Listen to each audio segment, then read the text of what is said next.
আমরা দলগতভাবে এবং জোটগতভাবে নির্বাচনে আসব।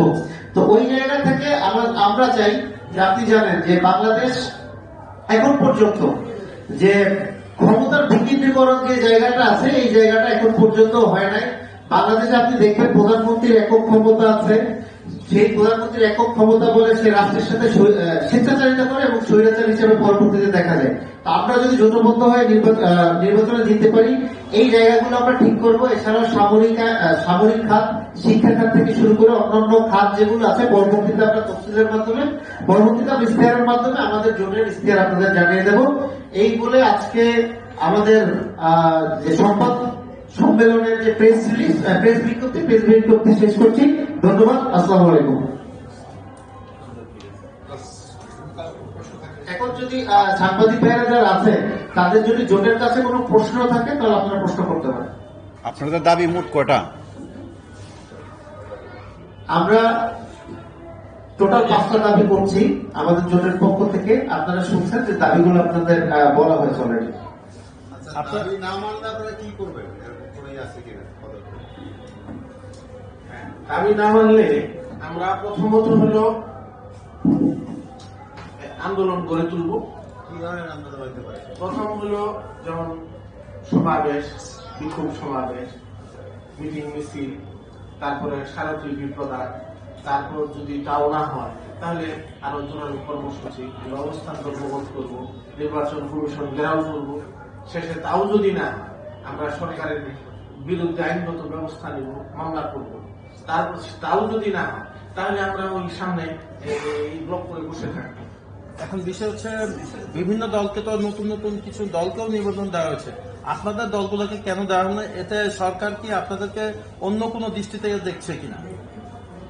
এখানে বিষয় হলো যে অন্য কোনো দৃষ্টিতে আমি বলবো না, কারণ এটা আমরা ওইভাবে বলতে চাইও না।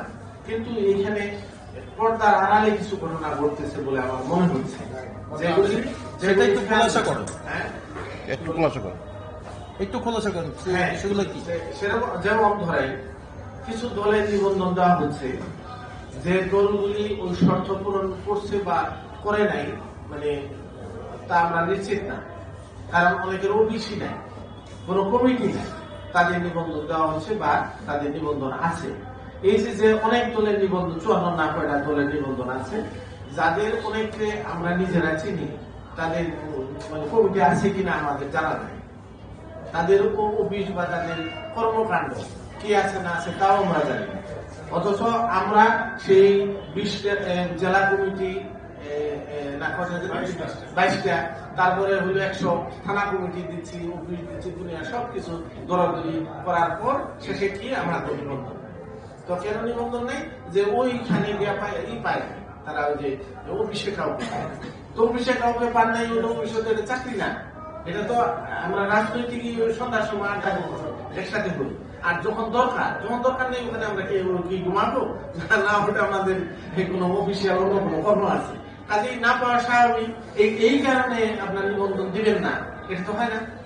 তাহলে আবার যাদেরকে নিবন্ধন দেওয়া হলো ভালো, যাদের নিবন্ধন আগে থেকে আছে, সেই নিবন্ধন গুলি আমরা তার বিরোধ করছি না। আমরা চাচ্ছি যে সবাইকে নিবন্ধন দেওয়া হবে। হয়তো তখন প্রশ্ন আসবে যে এটা তো ব্যালট পেপার হয়ে যাবে একটা বইয়ের মতো। হোক অসুবিধা কি, কারণ 20 কোটি মানুষের দেশ। এখন সেটা যেহেতু সুনির্দিষ্ট কোন নীতিমালা আগের থেকে করে আনা হয়নি, এখন এই 2008 না 9 হঠাৎ করে একটা মানে ঘোষণা দিল যাতে এই ছোট ছোট দলগুলি অংশগ্রহণ না করতে পারে। তো তখন এইখানে তাহলে একটা বৈষম্য করা হয়েছে। তাহলে আগের থেকে যে নিবন্ধন দেওয়া হয়েছে, তাহলে সেগুলো আবার প্রতি বছর রিনিউ করার জন্য শর্ত দেয় না কেন? কাজে এই যে অগণতান্ত্রিক এবং এই যে বৈষম্যমূলক যে আচরণ, এটার আমরা প্রতিবাদ এবং নিন্দা জানাচ্ছি। এবং আমরা নিবন্ধনে এই শর্ত সহজ করার জন্য সরকারের কাছে আহ্বান করছি। আর যদি তা না হয়, তাহলে কেন, এটারও আমরা জবাব চাই। তাহলে আপনার প্রথম কথা হচ্ছে যে আপনাদের থেকে সহজ শর্তে অন্যদেরকে আগে নিবন্ধন দিচ্ছে, এক্ষেত্রে আপনারা কেন পাবেন না, তাই তো? সেই কথা এক্ষেত্রে কি নির্বাচন কমিশনের কোনো পক্ষপাতিত্ব দেখছেন কিনা বর্তমান নির্বাচন? পক্ষপাতিত্ব এভাবে তো বলা যায় না। আমরা সম্মানের সাথে এটাই বলতে চাই যে মানে এখানে হয়তো মানে অর্থাৎ কোনো না কোনো কিছু হচ্ছে, মানে আমাদের এটা ফেয়ার মনে হচ্ছে না। এটা আমরা বলতে পারি আপনাদের দিলে তারা ভালো আর না দিলে আবার তারা খারাপ হয়ে যাবে। না, পাশাপাশি আমি আরেকটি বলি, আপনারা তো অনেক আগে থেকেই দল গঠন করেছেন। এর আগে যে নির্বাচন কমিশন ছিল তারাও আপনাদের নিবন্ধন দিল না, আবার নতুন যে নির্বাচন কমিশন গঠন হলো সেখানেও আপনাদের নিবন্ধন দিল না। এর পিছনে রহস্যটা আসলে আমরা কেউই ক্লিয়ার হতে পারতেছি না। আপনি ক্লিয়ার করেন ভালো হয়। কিন্তু ধরেন এখানে অনেক নতুন যারা আছে 5ই আগস্ট পরবর্তী সময় অনেকে নতুন করে রেজিস্ট্রেশনের জন্য দিয়েছে। প্রথম কথা হচ্ছে ভাই 2008 আগে নিবন্ধন আইন ছিল না, তখন ইলেকশন করে নাই বাংলাদেশ 71 পরবর্তী সময়, এখন কেন দরকার? আপনি জানেন যে 2008-এ স্বৈরাচারী হাসিনাকে ক্ষমতা আনার জন্য তৎকালীন ফখরুদ্দিন সরকার হচ্ছে আতাত করে হাসিনাকে কিন্তু পিছনের দরজা দিয়ে ক্ষমতায় আনে। পরবর্তীতে হাসিনা যাতে স্বৈরাচার হয়ে উঠতে পারে এবং অন্যান্য ছোট দলগুলা যাতে বাংলাদেশে মাথা চারা দিয়ে না দাঁড়াতে পারে, এই জন্য কিন্তু এই নিবন্ধন নেয়, যেটা হাসিনা কন্টিনিউশন করছে।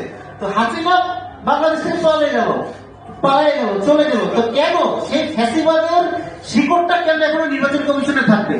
আমরা তো বলতে পারি যে ফ্যাসিবাদ চলে গেছে, বাট ফ্যাসিবাদের শিকড় ওই নির্বাচন কমিশনে এখনো আছে। আপনি দেখেন মাত্র 5 জন কমিশনার চেঞ্জ হয়েছে, আর কোনো কেউ নয়, সবাই মহানবীয়তে আছে। ওই যারা ফ্যাসিবাদের রাতের ভোট করছে, যারা ইলেকশন ইঞ্জিনিয়ারিং করছে, তারাই কিন্তু এখন পর্যন্ত ওখানে আছে। তো আমার কথা হচ্ছে 2008-এ যদি আপনার আপনার কোনো আইনের দরকার ছিল না, 71-এর পরবর্তীতে আরো অনেক ইলেকশন হয়েছে, এখন কেন নিবন্ধন আইনের দরকার? ডক্টর ইউনূস কেন এটা পারল না? সে তো এই সংস্কার করছে, ওই সংস্কার করছে, এটা করছে, সেটা করছে। বাংলাদেশে 20 কোটি মানুষ ভাই, আপনার 20 লাখ দল থাকুক, সমস্যা কিন্তু আপনি ভোটার পোর্টাল বানাবেন। আপনি তো রাষ্ট্রের জনগণের টাকায় ভোট করতেছেন, নাকি আপনার নিজের টাকা থেকে ভোট করতেছেন? আপনার 20 লাখ ব্যালট পোর্টাল বানাইতে আপনার সমস্যা কি?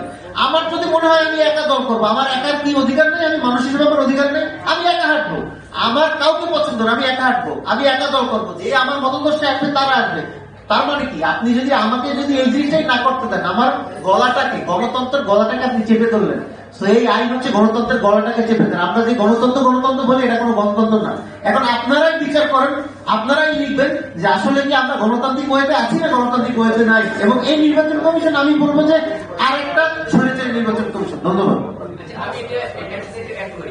এটার সাথে একটু প্রশ্ন আছে যে আপনারা স্বৈরাচার বলেছেন, আপনার দাবির ভিতরে যে নাই তো আপনাদের 5 দাবির ভিতরে কি আছে? স্বৈরাচার মুক্ত করার নির্বাচন আপনারা দাবি করছেন? আমরা তো আন্দোলনের কথা বলছি। আমরা প্রথমে হচ্ছে অহিংস আন্দোলন করবো, শান্তিপূর্ণ আন্দোলন করবো। আমরা হচ্ছে বিভিন্ন জায়গায় আমরা স্মারকলিপি দিব। এরপরে যদি না হয় আমরা কঠোর কর্মসূচির মধ্যে ওই প্রত্যাহার চলে আসে। ঠিক আছে?